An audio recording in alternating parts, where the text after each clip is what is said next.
Hi everybody, it's Joe Summers from Chalily, where we celebrate water in the garden. We're putting our final touches on the Splash Tour, and we sure hope you can join us.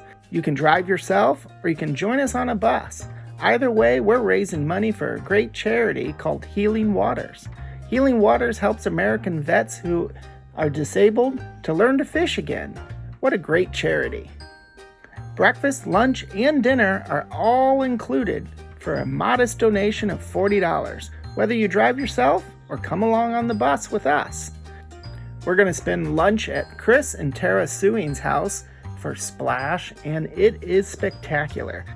Lily's got some clips from YouTube where Chris and Tara have showcased their water feature to more than 600,000 people. They've all viewed it online, but you get to view it at lunch on September 18th. We'll hope you join us for Splash.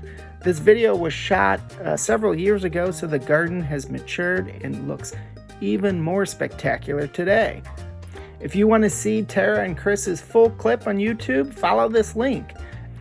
Otherwise, come along on the garden tour. We call it Splash. Pencil in September 18th to join us. You can get tickets in-store, online at Chalily.com. If you need more information, check us out at Chalily.com, Facebook, or Instagram. Thanks for watching.